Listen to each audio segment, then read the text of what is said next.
One of the most common ways we use now. Layer 3 switching. That is, stop letting the router do the job. Why add a router here? Just want to have its routing function. I want to configure an address for it. I want to configure a gateway for the PC below. Configured on this router. Then just get a switch now. Let the switch function as a router. That is, this switch can be used as a layer 2 switch. Layer 3 routing function can also be added. The routing function is to give the interface PIP. And as the gateway below. It has a routing table. Just complete the lookup table forwarding. It just wants to configure an IP to check a routing table. So it doesn't need a dedicated router. As long as the switch can do the job. So now there are new devices. Layer 3 switching. For switches. It is now a layer 3 switch itself. It has certain 3-layer functions. It has its own routing table locally. And we can configure IP under the VLAN interface of the layer 3 switch. We can enter the VLAN 2 interface of the switch. Give it an IP address. As the gateway of this 2.0 network segment. I can enter the VLAN 3 interface of this switch. Give it an IP address. As the gateway of this 3.0 network segment. Then when we go to data forwarding.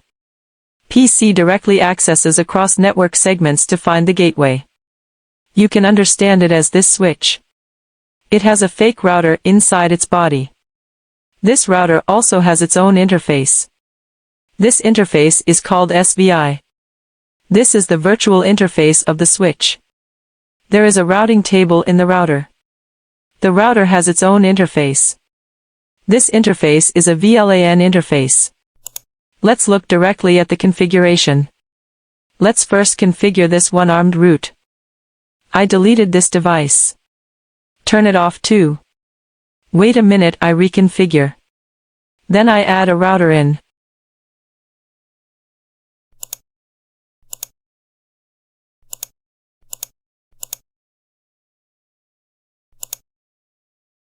The router needs to be connected to this device. If you want to add wires to the equipment, you have to turn off this device first. Otherwise, the device cannot be connected. And I tell you, after you have created on the switch, even without saving the configuration, this VLAN is still there. I open it. After opening, we are going to configure an IP address for this device. 192.168.10.1. Both of them have to cross network segments. Otherwise, there is no way to configure a gateway for it. It belongs to VLAN 10. Then it will have a gateway. 192.168.10.254. Configure PC22. 192.168.20.1. 24-bit mask.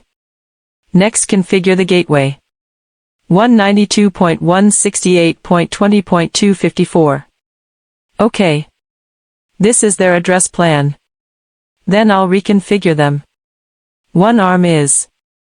Now when the router is connected to the switch, use only one interface. This arm carries the traffic of multiple VLANs. So let's revisit.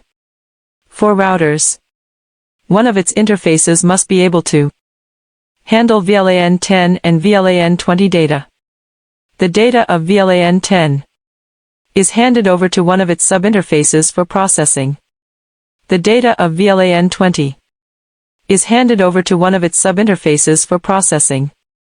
We can configure them differently. We need to change the PC address. This is PC1. This is PC2. This is the switch.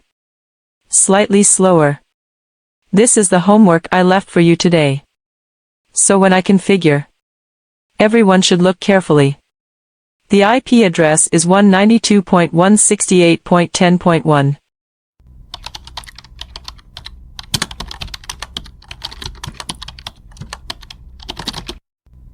24-bit mask. Then we need to configure a gateway for it. 192.168.10.254. This is PC1. Next look at PC2. IP 192.168.20.1. Mask is 24. Gateway is 192.168.20.254. Two PCs are configured. Then we come to the switch here. Show VLAN brief. Let's check if there are these two VLANs. Have VLAN 10 and VLAN 20. But you will find the interface we divided just now is gone, because it restarted. But how does it save the command on the switch now? Then let me tell you. Type right here. Then press enter and it's okay. We go to the switch. A VLAN has been created on the switch. We can directly divide the interface. E00 interface. This is the interface connected to PC1. Divide into VLAN 10. Switch port mode access. Then switch port access VLAN 10.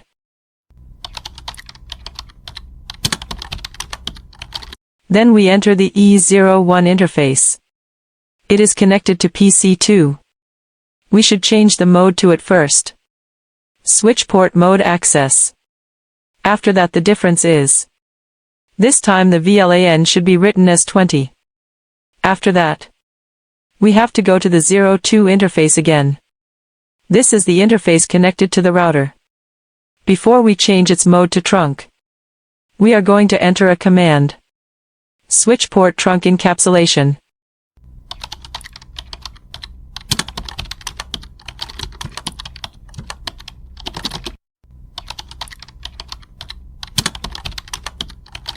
This is an encapsulation mode we have carried out.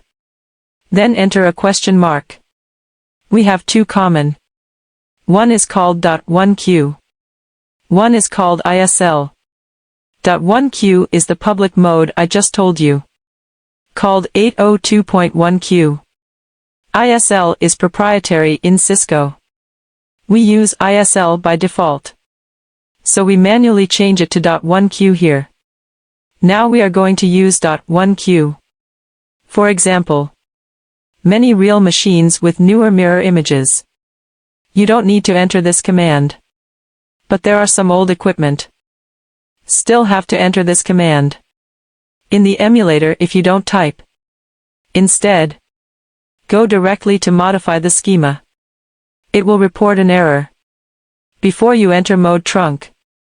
To enter this command first, change its mode to .1Q. Because the image of many new Cisco devices is directly .1Q. No more ISLs. Then under the interface, we can give it a pass on 10 and 20. In fact, it is allowed by default. Let's take a look. Switch port trunk allowed VLAN. I put a question mark here. For example, I want to add a certain VLAN now. To allow it to pass just write add. More commonly used is all. Is to let all. Word means that you can write which one you want to release. This except is. For example, if you want to deny a certain VLAN to it, just don't let it go. Then just add what you don't want it to pass. I pass 10 and 20. Separated by commas.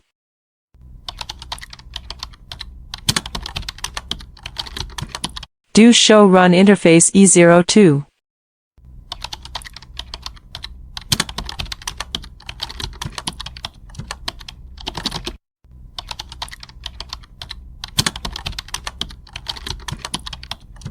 Let's check. We can see now. We modified the overall model to .1Q. Changed to trunk. Then released 10 and 20. Here is some simple configuration we did. This does not mean that you have to type. I'm just showing you. Only the two commands to change the mode must be entered. Our switch is actually done. We just need to change it to trunk. Then release 10 and 20. In fact, it will be released by default. Then we're coming to the router. The router will do more operations here. When we are doing one-arm routing, subinterfaces of the router will be used. So before you use the subinterface, first thing you have to do is to enter its physical interface. Interface E00. After entering the physical interface, just open it. No shutdown. After opening, show IP interface brief. We did not configure IP for this interface, but I can also open. Here we have to configure the gateway for the PC below. On the subinterface. Subinterfaces serve different VLANs. How to distinguish which VLAN it serves. Then we have to create subinterfaces and specify which VLAN it belongs to. The router cannot receive tagged data. So actually, there are subinterfaces before the router enters the inside of the frame. In fact, just remove the VLAN tag for it. Subinterfaces can handle VLAN tags. Accessing the subinterface is also simple. Interface Ethernet 0.1.